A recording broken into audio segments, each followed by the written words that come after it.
Vamos a hablar de eso y de otras cosas con Ángel Gabilondo, portavoz del PSOE en la Asamblea de Madrid. Bienvenido. Muchas gracias. Están funcionando las restricciones por áreas de salud. De eso hablamos mucho. Hubo mucho debate sobre si la gente se enteraba de lo que era un área de salud. ¿Ha acertado la política del Gobierno de Madrid o cree usted que hay otro tipo de elementos que a lo mejor se está dejando fuera de esa valoración? Bueno, vamos a ver. Los resúmenes al final. Sí. Es decir, que en este momento se han empleado unos caminos que respetamos, además si se hacen por las autoridades competentes, desde luego nosotros respetamos los caminos hechos, nosotros entendíamos más bien que se debía proceder de otra manera, ¿no? Por un cierre más perimetral y más global. Bueno, se dice que está dando buenos resultados, pero hay una cosa que nos inquieta, que es el tipo de test que se están haciendo, para medir si funcionan o no. Yo espero que sí estén funcionando, deseo que estén funcionando, y cada unidad o decena de bajada me da una alegría. Porque es que a veces se dice, es que a ustedes les gusta que vaya mal. Pues a mí no, a mí me gusta que vaya bien. Y una vez que me gusta que vaya bien, quiero decir que me inquieta una cosa, que es que el número de PCR que se está haciendo en relación a otras comunidades es aquí muy inferior. Muy inferior. Aquí se hace, y lo que se hacen aquí son test antígenos. Los test antígenos en realidad funcionan cuando hay síntomas. Y una vez que hay síntomas, pues eso permite para identificarlos y después se puede hacer un PCR. Pero aquí se está haciendo al revés. Mire, tengo aquí una carta. Si no ha pasado el COVID y no tiene síntomas, Salud Pública hace test antígenos a residentes en su zona, calle tal. O sea que precisamente el escrito que están recibiendo los ciudadanos es que le hacen un test antígeno si no tiene síntomas, cuando precisamente el test antígeno es para cuando tiene síntomas. Claro, ¿y eso qué hace? Días. Pues no, ahí entonces empieza el problema de las cifras. No es que uno quiera cuestionar las autoridades sanitarias de Madrid ni los datos que dan, pero sí hay que informar cómo se logran esos datos, y se están logrando con un modelo distinto de otras comunidades, que es que aquí hay muchos más antígenos que PCRs, y en las otras comunidades no es así. Pero ojalá sea que va todo muy bien, no es lo que más deseo. Si están quitando zonas, pues será que hay buenos datos, y si hay buenos datos, pues está mejor. Claro que los datos y también lo que nos cuentan los médicos, que eso es lo importante al fin y al cabo, ¿no? Sí. Ellos nos dicen que la presión ha bajado en los hospitales, aunque todos los días tenemos que decir que nadie se relaje. Eso es importante. Pero es verdad que Madrid está mejor de lo que estaba, y está claro que está mejor que nuestros vecinos, que no hacen más que añadir y añadir y añadir restricciones. Pero como no queremos lanzar las campanas al vuelo, hoy le hemos insistido y le han preguntado al viceconsejero Zapatero por qué no toma una decisión con respecto al puente de diciembre, porque ayer mismo el propio Simón advertía, es que el puente de diciembre son 4 días, suele ser un puente de mucho movimiento. ¿Usted cree que deberían ir advirtiendo ya? Lo que me preocupa es que no acabamos de tomar medidas un poco estructurales. Y estructurales es que si no vamos a ir en picos, ¿no? Medidas estructurales es que hace falta también más personal sanitario. Hace falta pues ya reforzar la atención primaria, la hospitalaria. Es verdad que la hospitalaria se ha mantenido un poco a la baja, aunque los centros de urgencias, las UCIs, pues siguen teniendo datos también bastante inquietantes. Pero si no hacemos rastreadores, no reforzamos la atención primaria y sobre todo no contratamos más personal, es que estamos haciendo muchas cosas, pero hace falta más personal. Si no, tenemos el peligro de que los buenos datos no acaben consolidándose, porque o no nos pillen bien preparados estructuralmente. Por eso, lo que haya de hacerse, y ellos tendrán la información que ha de darse, desde luego en caso de duda está claro que ha de cerrarse, no hacer puente, no salir de Madrid, pero ellos sabrán si debe de hacerse o no. Yo respetaré lo que digan las autoridades sanitarias. Las últimas veces vimos que las otras comunidades del entorno miraban con pavor que se abriera Madrid. Es más, empezaron a cerrar para que no saliera todo Madrid a expandir por España las cosas, ¿no? Pero si resulta que estamos mejor, pues ellos lo que digan estará bien pensado. Otra cosa es que podamos ir a algún lado, eso también, porque si todo el mundo está claro, cerrado... Si está todo cerrado, sales hacia el mar y cuando te metes en el agua vuelves. Porque... No hay opción. Decía usted que faltan sanitarios, es algo que ellos nos están diciendo cada día. Les faltan manos y les faltan medios. Y esta mañana la protesta en concreto se ha producido en el Hospital Infanta Sofía. Todo porque ahí, en ese hospital, hay una zona que se habilitó en su día cuando se construyó y no se llegó a estrenar. Y eso es lo que ellos ahora mismo no entienden, Pedro. Ese es el motivo de la protesta. Sí, una torre 4 que dispone de 16 camas de UCI y que de momento no se utiliza en este Hospital Infanta Sofía de San Sebastián de los Reyes. Los trabajadores han protestado esta mañana para que se abra esa torre y se pueda atender África, entiendo que en mejor calidad a todos los pacientes y también mejorar vuestro trabajo. Exactamente, la torre 4 fue un compromiso adquirido en los pliegos de construcción del hospital, tenía que haber estado abierto al 100% en 2017, daría posibilidad de otras 200 camas, otros espacios ampliados de urgencia y para otras dotaciones, y sobre todo la sorpresa que nos llevamos es que hay 16 habitaciones ya habilitadas con tomas de oxígeno únicamente para aplicar mobiliario que están sin usar, y nos estaban diciendo hasta ahora que no se podía, que era un trámite solo burocrático, y estamos todos los trabajadores en shock y perplejos porque sentimos que se nos ha tomado el pelo, sobre todo cuando habilitas zonas en esta pandemia que realmente no están utilizadas para eso, ¿vale? En la primera ola entendemos con las prisas, en la primera ola no se entiende que habiliten 6 habitaciones de UCI y teniendo esto hecho no habilitaran las otras 16. No ha dado tiempo en la primera ola, perfecto, pero si las tenías te tenías que haber previsto y haberlas hecho para esta segunda. Bueno, la Consejería de Sanidad también ha dado su versión respecto a este asunto. Dicen que no veían compatible la adecuación de ese espacio en los momentos más críticos de la pandemia, pero sí que aseguran que se multiplicó hasta por 5 la capacidad de este hospital. Bueno, pues hay 16 puestos, 16 camas de UCI, dicen, sin utilizar en el Infanta Leonor, que es un hospital que tiene mucha presión. ¿A usted le han dado alguna explicación de por qué no se usa o si técnicamente no, lo más recomendable es optar por construir otro hospital? Nosotros le hemos preguntado explícitamente sobre eso, hemos activado una pregunta. Se nos hablaba de que no eran exactamente UCIs, que no se pueden considerar como UCIs. Lo que sí es cierto es que hay espacios no ocupados, no habilitados, en fin, que no se ha invertido en su restauración o adecuación a la situación. Eso es cierto, y hay una torre entera. Y luego, como lo mismo que hay el Hospital Puerta de Hierro, que también es un hospital que se iba a habilitar para, no sé, quizá enfermos crónicos, pero también se está abandonado. Sí, hay reportajes fotográficos sobre espacios en Madrid sanitarios que no están habilitados.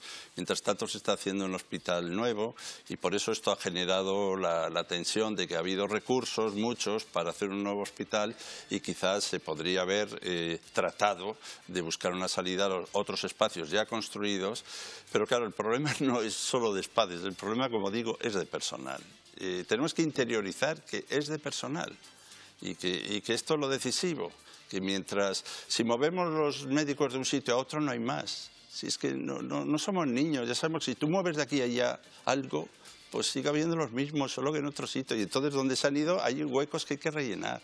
Entonces, la población sabe que los propios sanitarios muchas veces están agotados, estresados y también un poco desanimados, porque parece que no nos miramos a ellos, miramos a los edificios, a las paredes, y no miramos a las personas. ¿Pero por qué no contrata más el Gobierno de Madrid? ¿Porque no tiene dinero o porque no tiene personal? Dinero parece que tiene. Ya sé que no hay mucho dinero en ningún sitio, pero no sé, parece que ha habido algún dinero para hacer algunas cosas. El propio hospital está costando unos euros, ¿no?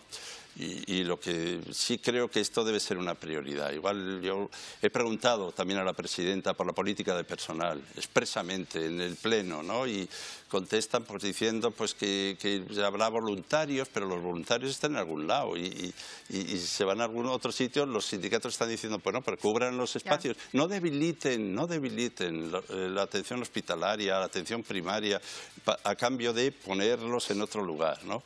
Y ahora estamos en este problema que nos inquieta realmente mucho, esta es la verdad. Y por el camino nos perdemos con tantos debates que luego al final se resuelven, cuando parecían las cosas tan difíciles, se resuelven con un anuncio, como es el caso de las mascarillas. Ya saben que había una vieja reclamación política para que esto de las mascarillas se bajasen del IVA que estaba aplicándose, que era el 21%, que se bajase o incluso desapareciese como en otros países. Y al final el Gobierno aprovechó el debate de presupuestos para decir qué se va a hacer. ¿Cuándo? ¿Cuándo lo van a notar ustedes en su bolsillo? Bueno, en unos días, que será una bajada de IVA y una bajada de precio máximo de quirúrgicas. En algunas de esas mascarillas, doble bajada, Miguel. Hay algo, María, que tenemos claro ya, y es que a partir de la próxima semana las mascarillas van a ser más baratas. El precio final todavía no lo conocemos, Pero el miércoles, como decías, llegó ese anuncio de la ministra de Hacienda. En el debate de presupuestos habrá reducción del IVA, a pesar de que el Gobierno ha venido insistiendo en que Bruselas no lo permitía. El Consejo de Ministros del martes va a aprobar la reducción del IVA del 21 al 4%. Se va a aplicar a las mascarillas desechables, esto es, a las higiénicas, a las quirúrgicas y también a las FFP2. Además, ayer el Ejecutivo hizo otro anuncio. Va a rebajar el precio máximo de las mascarillas quirúrgicas, que por cierto son las que más se utilizan, las que más se venden en las farmacias. Van a pasar de los 0,96 céntimos a los 0,72. Esto todavía sin aplicar esa reducción del IVA, así que ya se está redactando una nueva resolución y podría dejar el precio final en el entorno de los 60 céntimos. Está muy lejos de lo que piden las organizaciones de consumidores. Por ejemplo, la OCU está reclamando que sean gratis para las familias más vulnerables. Fernando Simón también se ha referido a este asunto. Que se está trabajando para facilitar el acceso a las mascarillas a toda la población y son otros sectores los que tienen que trabajar en esta línea. Bueno, pues la cuestión es que quizás se ha dejado de hacer por falta de dinero. Desde luego es mucho dinero lo que sumaba, lo que se recaudaba por IVA, pero ¿cuánto tiempo hemos perdido discutiendo para las mascarillas y diciendo que Europa no nos dejaba cuando al final comprobamos que no era el problema? Con toda honestidad, como siempre, hacer esta introducción casi es ofensiva, ¿no? Pero yo lo que le quiero decir es que nosotros nos abstuvimos cuando en la Asamblea se votó una propuesta para que se bajara el precio del IVA. Y nos abstuvimos porque, hasta donde sabemos, el precio del IVA depende de la Unión Europea. Y hasta donde sabemos, se hizo una consulta a la Unión Europea para ver si podía procederse bajando el precio. Sí, es que otros países lo han hecho sin pedir permiso. La Unión Europea parece que en mayo había avisado de que nadie no iba les ha reñido, a sancionar a nadie. Y lo que sabemos es que ahora sí hay una autorización para hacerlo y, por tanto, yo celebro que se haga. O sea, a mí me parece muy bien que se haga. Y además me parece muy bien que se hagan esfuerzos para bajar el precio. También lo digo y ojalá sea el mínimo posible. Ojalá. Porque me parece que sí es un artículo ahora de necesidad y además obligatorio. Pero también tenemos que tener en cuenta que estamos en instituciones también europeas, ¿no? Lo mismo que pasa con lo de Barajas, las pruebas, pues dice, ¿cómo cambian de opinión? Pero es que se toman decisiones vinculadas a organismos internacionales, ¿no? Y los organismos internacionales en un momento determinado ven que se está produciendo se fluye la circulación de una manera determinada y hay que abrir casi corredores y hay que garantizar. Es decir, que a veces parece que es que uno va cambiando de opinión según el día que tiene, pero es que hay razones. Pero en esta cuestión... No, pero hay que mirar las razones. En esta cuestión, por ejemplo, también que decía usted, la de Barajas, ¿no? Bueno, pues es cierto que el argumento que explicaba el ministro en su día decía, hombre, si formamos parte de la Unión Europea y tenemos unas fronteras, una política de fronteras común, tiene sentido que las abramos o las cerremos con orden, que impongamos los límites con orden. Al final no lo hemos hecho así y al final, después de 3 meses de batalla entre el Gobierno de Madrid y el Gobierno central, han terminado imponiendo los test, aunque a algunos hosteleros también les preocupa. Porque sí, pero también tenemos que tranquilizar a la población, porque de 290.000 casos que ha habido desde mayo en Madrid, ha habido 190 casos que se sabe que han venido a través del aeropuerto. Yo no digo que no sean importantes, cada caso es importante. Pero tampoco hay que alarmar por eso. Esto no es la entrada en Occidente a través de España por Barajas. Pues eso no es así. Otra cosa es que a mí también me sigue pareciendo muy bien que se hagan esas pruebas. Yo no me quiero oponer a las medidas que se adoptan, sobre todo cuando se adoptan estudiadamente y con los organismos internacionales y con las autoridades sanitarias. Así que todo mi apoyo a que se hagan esas pruebas. Ojalá vaya muy bien y ojalá de 190 pasemos a ninguno. Pero esto ya veremos si con pruebas o sin pruebas bajamos a ninguno.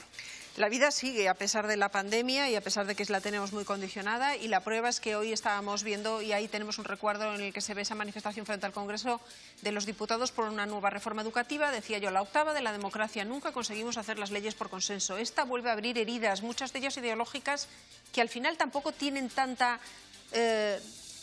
no se plasma tanto en el día a día de la gente como eso del español, que es una batalla más política que de otro tipo, pero otras sí.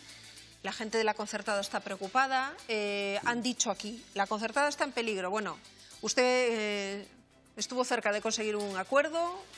¿Por qué no es posible? Porque siempre tenemos que cambiar la ley cada uno por separado. No, esto sí que nos lo tenemos que mirar despacito, ¿no? Porque, entre otras cosas, lo planteamos todo en términos de confrontación. Claro. ¿A qué viene ahora esta confrontación entre la pública y la concertada? Sí, esto es un espacio de convivencia absolutamente claro y definido y acordado y nunca puesto en cuestión. Y luego el Partido Socialista no solo no ha puesto en cuestión la concertada, sino que puso la concertada. Es decir, fue el que en un momento determinado entendió que para garantizar la universalización de la educación hasta cierta edad era necesaria una educación con fondos públicos que concertaba con centros ya existentes, subrayo lo de ya existentes, para garantizar la universalización.